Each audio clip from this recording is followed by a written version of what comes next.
Find me do my two-step.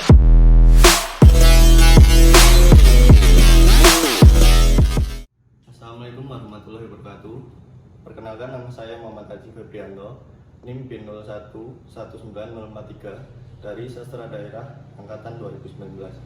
Hari ini saya akan membahas tentang makanan khas daerah Solo.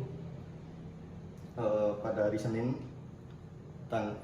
jam 11 ini saya sekalian mau cari makan.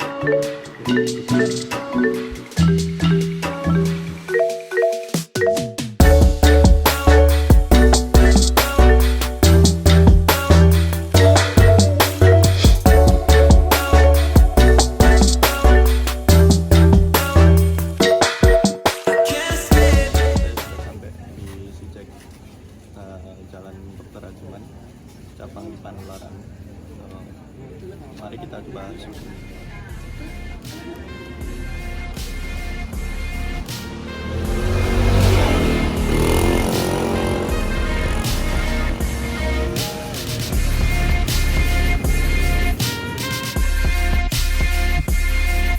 Kedai susu si Jack ini telah beroperasi sejak tahun 1987. Konon nama si Jack merupakan nama panggilan sang pendiri, yaitu Joko Surasno saat masih remaja. Warungnya berada di pinggir jalan, tentu kalah dibandingkan dengan kafe-kafe kekinian. Meski begitu, kelezatan menunya membuat para pengunjung kembali berdatangan. Rahasia kenikmatan si Jack adalah kesegaran susunya. Ternyata susu yang digunakan adalah susu murni yang didatangkan langsung dari Boyolali setiap harinya. Murni berarti diambil langsung dari perahannya. Bahkan saking banyaknya pesanan saat akhir pekan, mereka bisa menghabiskan 170 liter murni susu dalam sehari. Untungnya Boyolali merupakan pusat penghasil susu perah, sehingga si Jack tak pernah kesulitan memenuhi permintaan pelanggan. Ini yang saya pesen susu coklat. Ya rasanya kayak susu coklat biasanya. Tapi bedanya di Jack ini rasa susunya lebih kerasa. Soalnya susunya dari Boyolali. Menu utama di si Jack ini memang minuman susu murni. Namun ada beberapa varian yang disajikan dengan tambahan sirup, jahe, sampai dengan telur. Selain jumlah menunya lebih dari 50 jenis, dan harap menemukan nama-nama yang wajar. Semuanya nyeleneh dan unik sekali. Dan tak hanya olahan susu, tempat legendaris ini juga menyuguhkan beragam makanan ringan, mulai dari sate-satean, gorengan, dan beragam roti. Berhubung ini udah habis, ini rencananya mau lanjut makan nasi liwet. Karena jam itu nasi liwetnya agak baru buka. Langsung ikutin lagi aja.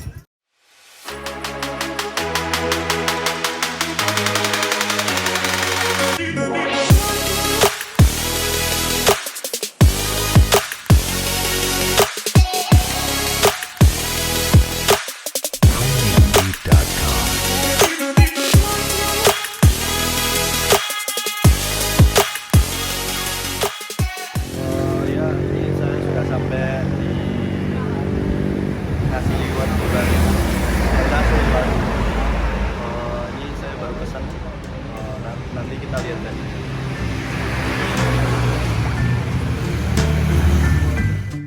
Nah, ini dia. Nasi liwet merupakan salah satu makanan khas Jawa dari Solo atau Surakarta. Secara dan asal-usul riwayat kuliner ini kerap dikaitkan dengan tradisi masyarakat Jawa, termasuk untuk menolak bala ketika terjadi bencana. Sebenarnya, nasi liwet atau setidaknya makanan sejenis dengan nama berbeda juga dikenal di beberapa daerah di Indonesia. Misalnya nasi liwet Sunda yang tentunya memiliki ciri khas dan cita rasa masing-masing.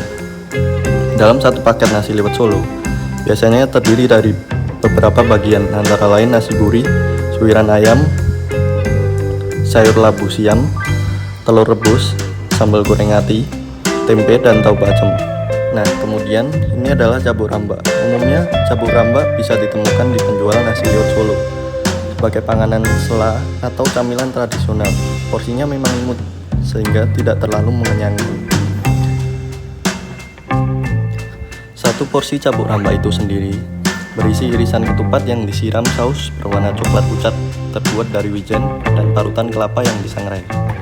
Sebagai pelengkap, cabuk rambak disajikan bersama karak atau kerupuk yang terbuat dari nasi. Rasa cabuk rambak sendiri cenderung gurih. Nah, adapun asal-usul nama cabuk rambak sendiri memang berasal dari bahan-bahan makanan ini. Cabuk adalah sebutan untuk saus wijen yang digongseng atau disangrai, sedangkan rambak adalah sebutan untuk kerupuk kulit. Namun kini cabuk rambak disajikan dengan karak atau kerupuk nasi karena harga kerupuk kulit semakin mahal. Letak kesederhanaan lainnya dari cabuk rambak adalah penyajiannya yang menggunakan pincuk daun pisang. Karena penyajiannya yang tidak repot-repot, pincuk cabuk rambak bisa kita beli dengan harga yang cukup murah.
Saya udah habis makan dan ini juga bawa buat keluarga di rumah, dan selanjutnya kita akan muter-muter lagi di kota Solo.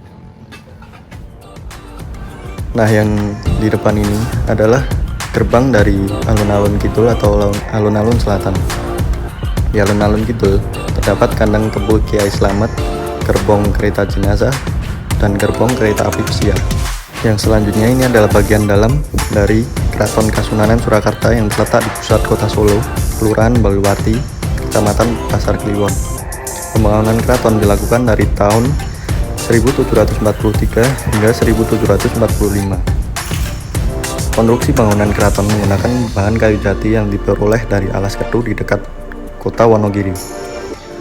Nah, bangunan keraton ini dikelilingi oleh alun-alun utara Pasar Klewer dan Masjid Agung Surakarta.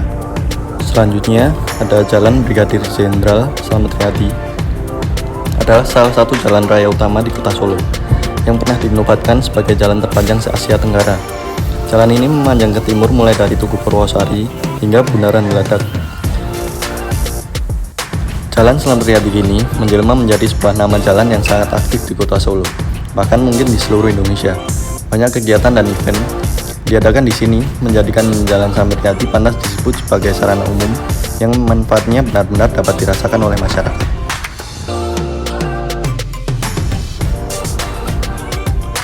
Tugu Jam Pasar Gede yang merupakan peninggalan zaman Pakubuwono X. Kala itu Tugu Jam dibangun untuk memberi kesadaran dan kedisiplinan masyarakat Kota Bengawan terhadap waktu. Selain itu, memfungsikan tugu sebagai pencegah terjadinya tabrakan dan pendukung estetika kota. Sekian dari saya, terima kasih.